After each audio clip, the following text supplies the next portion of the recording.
This is all theater. This is all just political theater. Political theater. Political theater. Pure political theater. Theater. Political theater. The nefarious, Significant and protracted political theater for political theater's sake. I yield back. From Washington, this is Political Theater, Roll Call's review of the spectacle of politics on Capitol Hill and across the country. I'm Jason Dick.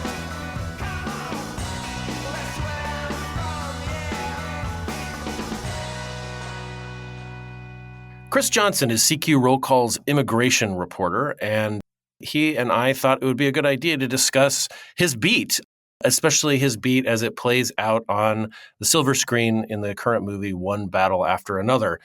Chris, welcome to Political Theater, your maiden voyage on this podcast. It's good to be here. It's my first time. As you said, I'm CQ Roll Call's Homeland Security immigration reporter, focused a lot upon policy issues related to immigration and how Congress is engaging with those issues, as well as other branches of government. But Congress or not engaging, as it were. We just had a major reconciliation package that infused $170 billion into whatever the Trump administration wants to do with it for immigration. And we're seeing a lot of that now as they're beefing up I.C.E and immigration enforcement. Yeah, and so you mentioned to your editor just a few days ago, Todd Ruger, who is a frequent guest on the podcast, just that you had seen One Battle After Another. It is among I think one of the more unlikely blockbusters, right? I mean, this is a movie that's. It's directed by an auteur, if you will, Paul Thomas Anderson, who is known for long, chewy topics. He wrote it, but it's based off of a Thomas Pynchon novel, one of literature's most obscure and interesting and bizarre novelists. And it's long too. It's almost 3 hours long, and yet it's a movie that's great. And also the thing that the sort of issue that drives it, so much of it feels very of the moment, which is immigration. And you said, this would just be a natural, I think, podcast. And I agree. When we started this podcast, I wanted it to be where politics sort of intersects with people's lives, and whether that's in art or whether it's in education or whether it's in any number. So, yeah, and just so the people who are not as up on immigration, although it's hard, it's sort of everywhere in politics right now. I mean, you have been very busy, as you mentioned, at the top of this. The reconciliation package, which consumed Congress for a while, has infused, billions of dollars into, immigration enforcement and so forth. Immigration, it plays out in the courts, it plays out with the White House, it plays out in legislation, and you've just been, writing. You've been very busy, put it that way. Immigration is definitely the number one issue, and everyone, that's very clear. So, before we get to One Battle After Another, just I'm out of curiosity, what movies do you usually like to see? Because I'm fascinated by this. I think we're at a weird moment in our culture, in our history, where people have a lot of choices. They don't have to go to the movies. It's a kind of a commitment. It's more expensive. When I was younger, you could just sort of pop into a movie for a few bucks in the afternoon. We have to plan now. So what kind of movies what kind of movies do you like to watch? How often do you go? That kind of thing. I think I'm pretty eclectic in my movie tastes. I try to mix things up a bit. I mean, I like to keep informed about movies that are driving our public discourse. And they don't always have to be quite so serious. I mean, there might also be some sort of action movie that people are talking about, or it could be, and sometimes they can be a little bit more serious. Sometimes they can have elements of both categories, as in with One Battle After Another. Right. I mean, for example, 'tis the season, and last night I decided I wanted to watch the 1922 version of Nosferatu, the silent film. Nice. I haven't seen it before, actually. I mean, I think I've probably seen clips of it over and over again many times, and I thought, I probably should actually watch this thing from beginning to end. Yeah. And I was watching that, and it was, it's a classic as for a good reason, and just so amazing that we still have that movie because it's now 103 years old, and it was supposed to be destroyed because of, I think it was because of a copyright violation of Bram Stoker's Dracula. It was Yeah. unauthorized or something. Anyway, so that's one movie I was watching. By the way, did you see it in the theater or on like video or streaming? I just downloaded it from my home by just watching it downstairs. So I didn't go to the theater or anything like So that. PSA, the AFI Silver Theater up in Silver Spring, Maryland, just a short metro ride from DC. They play a lot of Halloween movies this time of year, and one of them that they play is they do play Nosferatu, and they do it with an orchestra. Oh, So really? it's Well, a that'd be silent worth movie. I mean, checking out. yeah, it's very cool. I've seen. I think that was the first time I saw it. This was years ago. They do it like once a year at least, Right. and it's a lot of it's really interesting because that's how an audience in 1922 would have seen it too. They would have seen it Yeah. with an orchestra present with the film silent, but in very animated in there. And it's also like it's not that much of a time commitment. It's just a little over an hour long. It's not a very long movie. So. No, it's not. And I know that movie film has been recently remade. I know that the director of the later film, the remake that came out a couple years ago, said he saw the film, he rented it as well, but he had like no sound, and he thought that really kind of added a lot more to the suspense as to having the orchestra. I guess you kind of got of. I mean, if you want to experience it like they did in 1992, it would have the orchestra, but I can also see the value of seeing it utterly silent. The version I saw had an orchestra recording or something. I guess it was kind of split the baby. But there's also another remake from the 70s done by Werner Herzog, which is kind of bonkers too, starring Isabella Gianni and Bruno Ganz. It's in German. It's great. It's bizarre because it's Herzog. So I saw that as an option. I might check that out as well. I just kind of wanted. I just was just. It is the season after all, so I just want to. That'd be a good time to catch up on classics. But I'm not. I mean, I'm not that highbrow all the time too. I'm still an anime fan, and I like to. I haven't seen it yet, but Demon Hunter is on my list, and I want to go see the latest Tron movie too. That's also on my list as well. Tron Ares, yes, which also stars. Jeff Bridges is in it as well, right? I mean, he's been in all three now, I think, or something like that. So I saw some footage of him in it. Yeah, and I'm just really kind of curious about it. I think I'm not like a super Tron fan or anything, but I was just kind of. I don't think anybody is. That's why there's only one movie every 30 years or so. Right. I think it's kind of a running joke, actually. I think it's like if you look at some pop culture references, have you seen the movie Tron? And people are like, no, I haven't seen it or something. And and I know that actually I think the movie didn't do very well on opening weekend, unfortunately. So maybe I can go and see it and kind of help them out with my one ticket. I guess I don't know, but so yeah, I try to keep it pretty eclectic. I like a range of movies. I definitely want to keep involved when people are talking about because you just want to be part of our great public discourse. So which brings us to One Battle After Another. I mean, this has been playing for several weeks now, and I wasn't able to see it opening weekend, but I saw it a few days after I was out of town, and I wanted to see it again. I promise AFI does not sponsor this podcast, but I saw it up at AFI because I wanted to see it on film because they play it in 35 millimeter, which is just kind of spectacular with that VistaVision, that he filmed it in, which is just really cool. But so you saw it. When did you see it? I saw it. It was a couple weeks ago, and I did see it on recommendation from a friend. So it was I just saw it at the Alamo Drafthouse Theater here in DC.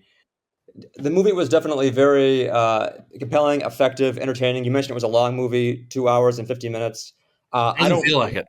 Yeah, it didn't feel like it. I was not bored at all during that entire movie. The acting in it was superb. That's I think one of the strongest points, and they got some really good names. DiCaprio, Sean Penn. So I strongly predict we're going to be hearing more about this movie going forward as we get into the Oscar season. Definitely, certainly going to be nominated, if not win multiple awards. This is one of those movies that is so effective on all fronts. I would not be surprised if it's one of those that just sweep all the categories for acting, directing, writing, best picture. That's rare when that happens, but I think it's happened for a long time. But I can definitely predict that. And then you're also right too, in that it really kind of one of the things that's really great about it is it's very timely, and that it really encapsulates a moment in our discourse by, on one hand, animating this issue about immigration in the United States. Much of it is immigration, from migrants coming in from countries like Venezuela and Haiti, who have experienced a lot of hardship in their countries, coming in, and it may not be exactly consistent with our immigration laws. It's this movie is, I have to say, very sympathetic, and it really shows, it has this depiction of these immigration detention centers that are really show them as really oppressive places to be. Yeah. Yeah, and it establishes it right off the bat. I mean, the people who are the protagonists of this movie are, it starts in one time frame and just goes in 16 years later. There are no flashbacks per se, which is kind of nice, I think. Yeah. But it starts off with a raid, by this revolutionary group that DiCaprio's character Bob is in, and his lady friend Perfidia, and several other of their kind of revolutionary comrades in the French 75, and they raid a detention center, which is where Perfidia meets Captain at the time, I think, and then becomes Colonel Lockjaw, played by Sean Penn, who is the pursuer throughout the movie of Perfidia and her child, and it's just it. The depiction of it too is so harrowing because there are comical elements to the meeting between Perfidia and Lockjaw, Yeah. but then when you're taken through, as the French 75 people are letting people out, they're out of cages, and they're also hurting the soldiers who are in charge of the detention center, and it's just you see. It was a callback to me. It seemed to some of those images that we got from the first Trump administration, where there were kids literally in cages in detention immigration centers, with the silvery, kind of blankets, but there's a playful element too, like they're playing with like a ball and so forth. They're being kids, and it's just this it's almost like it's definitely not an afterthought, but like the set design of it is so amazing because it's not central to what's happening between the characters, but it's like this is this world and that they're confronting, and I mean, that's just the first few minutes right there. Right, and you can't miss it, even though that's not like a central part of the. They don't focus on it for too long. It's a very fast moving movie, but it always stands out, and I think it's also because we're aware of this. This is a major element of our public discourse right now is on immigration and the treatment of these immigrants who are in the United States, and that kind of continues throughout the movie too. As in, like, if we see the Benicio del Toro character, Sensei. Yes, Sensei. He like runs. I think he's described it as like a Harriet Tubman Underground Railroad for Latinos or something like that. He describes it is I think the line is, I got my own Harriet Tubman thing going on here, Latino Harriet Tubman thing going on, Bob, as Bob is trying to, evade Lockjaw and also catch up to his daughter, who has been, sort of in the wind as the raids start in this. I think they even call it a sanctuary city, where they've been hiding for the last few years after the events of the first part of the movie. Right. And it's again like it just seems so. I mean, granted, immigration was an issue in the first Trump administration, but the combination of military and law enforcement confronting people in the streets, targeting self-described sanctuary cities. I mean, this is, there was just we just had a judicial ruling last night that said that, the president could deploy the National Guard to Portland because saying that the ICE facilities there were under threat by protesters. I mean, like this, it's not just of the moment, like when the movie came out, it continues, it's following us. Yeah. And I think one other thing too, in terms of protest, I think in addition to like animating this issue of the state of the immigration population in the United States, I think it also does a lot of good channels kind of a lot of the anger towards that. I mean, we see right at the start of the film, as you mentioned, the French 75, they liberate this immigration detention center, if you will, through violent means. We're having, and I think it really gets kind of, there's the anger from people who are upset about these conditions. I think that really animates that, especially because there's so much issue right now with protesters, against ICE, and the administration is accusing these people of being violent, and they're defending, they're saying that's overblown if it all exists. But there's certainly a virtuosity to these crusaders against the uh, the current system, and they don't just go after immigration detention centers. I think they also mentioned something about people who are against abortion or something like that. And then one scene is also, I think they're just robbing a bank, but it's done with kind of a racial theme because there's like a black woman leading the raid or something. Yeah, I mean the French 75 are not solely focused on immigration. Yeah. There's a variety of issues that they feel strongly about and they're protesting over. I think one, as you mentioned, there's a bombing of a lawmaker or legislator's office who had signed on to an anti-abortion legislation, and it's a mix of kind of almost like 60s weatherman, type or weather underground, like anti-establishment, and then merging it a little bit more with the more contemporary like protest scene, whether it's No Kings, which we saw like over the weekend, or Antifa. I mean, it's not it in a way it's very it's nice that it's not so specific, to like one particular group or one particular issue. But again, I feel like immigration comes up more and more because it's also creeps into the racial components of this group that Lockjaw, Sean Penn's character, wants to get into, the Christmas Adventurers, which is a very fun and silly name for a very sinister group, but it's a white supremacy group. It's a very exclusive white supremacy group, and race and white supremacy, white nationalism is what animates that group, and also Lockjaw, which gets very complicated, and I don't want to give too much away about why that may be in the course of the movie of what his motivations are. But it's this, when you think about like what the most animating issues in the election of 2024 were, which resulted in Donald Trump, being elected president. I mean, immigration has been his thing for a long time. It certainly was. He made a big issue of it in the campaign. And also race has been an issue, with him dating back to his time in New York. I mean, he, including his targeting of the Central Park Five, a group of black teenagers who were accused of rape, and they were exonerated.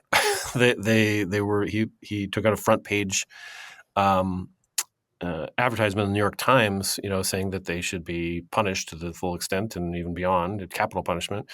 And so race and immigration, I feel like they're two linked issues as well, because we're a nation of immigrants. The founding of the country is based on immigration, and it is always there in our history. And it just seems like this is the overarching issue that comes up again and again in this movie, whether it's through race or whether it's through actual camps or sheltered areas or movement in a sanctuary city. Right. I do think that the Sean Penn character, Colonel Lockjaw, they really like in his desire to get into this white supremacist group. I mean, they really make the case that that is what is really animating why are we doing this? Like, this suppressing conditions for immigrants. I think there's really a lot in the movie that says that this white supremacist aspect is really what's driving it.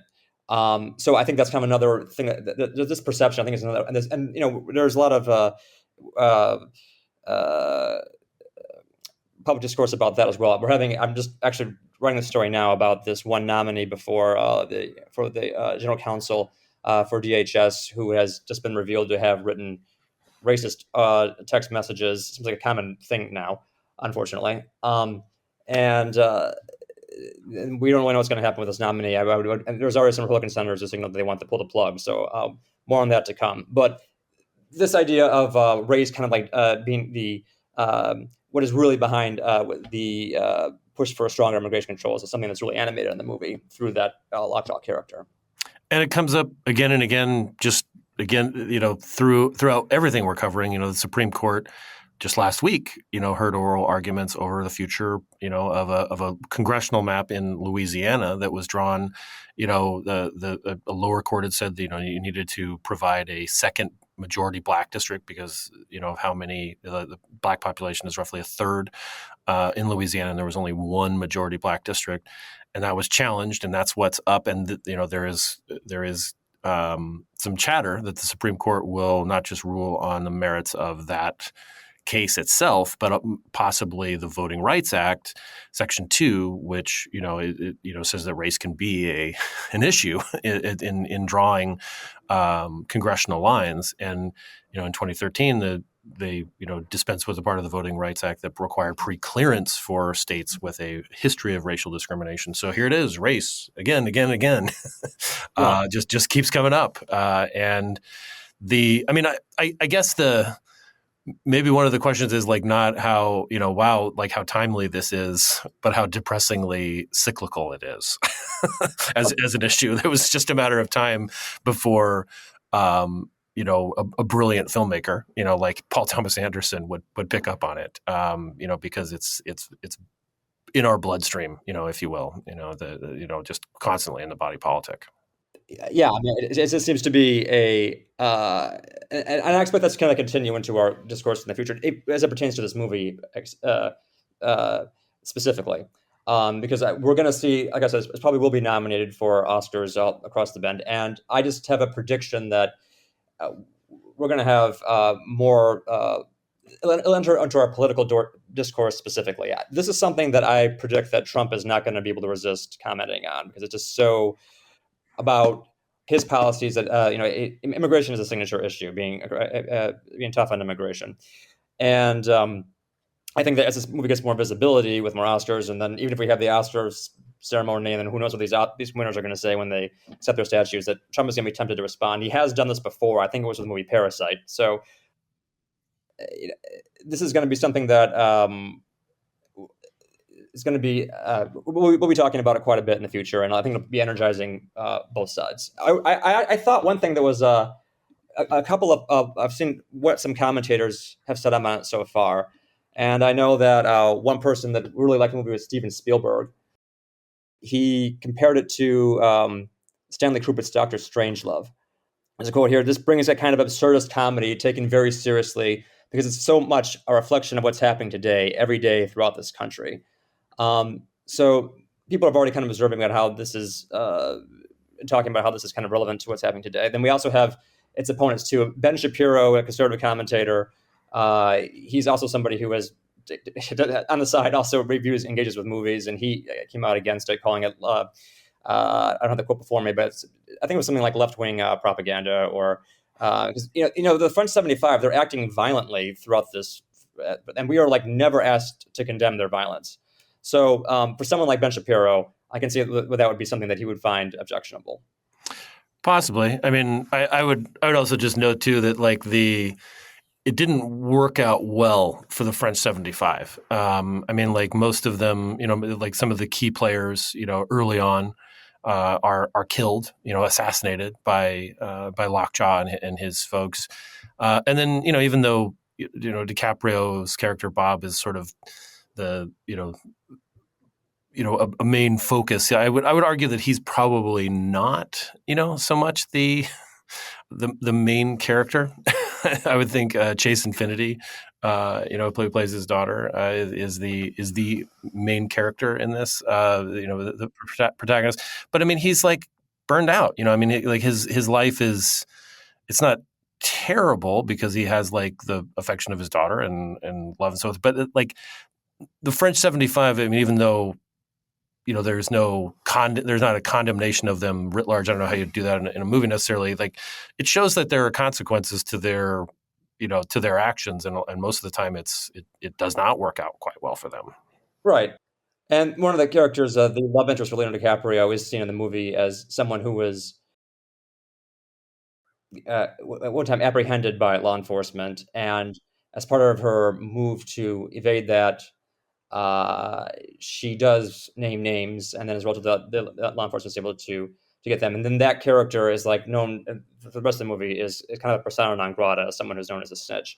So there are elements of that where there's some sort of backlash on this. But I mean, like, I know that the Leonardo DiCaprio character isn't really like on the front lines. He is like, instructing these people on how to, I guess, make explosive devices and try to like, That's true. So it just kind of like show them how to engage in violence.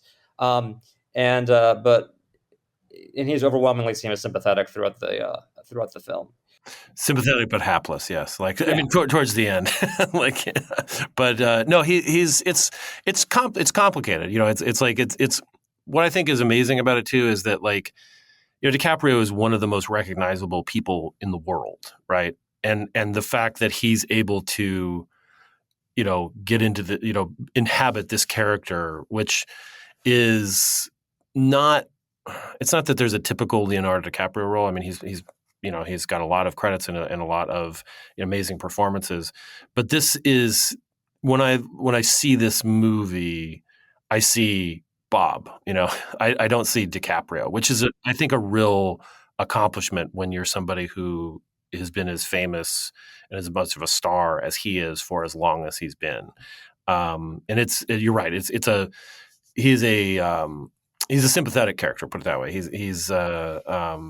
Charlene, his daughter, kind of steals the movie in a way, and so does Del Toro's character, who represents a different kind of way of protesting or resisting, right? And that's just literally by being the most organized, chill dude around. Yeah, he does have the Benicio del Toro character has this kind of air of just kind of like being able to really roll with the punches and just kind of, I guess, and they have him as a background as like his main gig is I guess a karate instructor or something. He's called sensei for a reason, and so maybe just kind of the idea he's able to adopt that kind of Buddhist philosophy of just kind of accepting certain things, but. He's also kind of running the Underground Railroad at the same time. So there's and has one of the more indelible lines too, which is "Don't go dark on me, Bob." Which I think we can adapt this for ourselves, right? Because we cover some of these topics are pretty heavy, but like, this is some heavy shit that we're dealing with as journalists and as humans, for that matter, not just as journalists. I mean, this is a challenging time to be alive. So every once in a while, I don't know, Chris, I may just say like, "Don't go dark on me, Chris."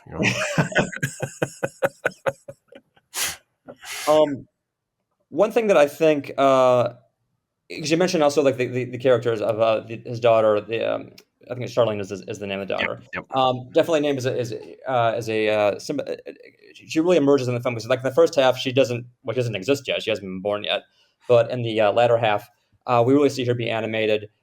She is the person. Like, we definitely see her as kind of the future. We mentioned this kind of being cyclical and we were representing that, but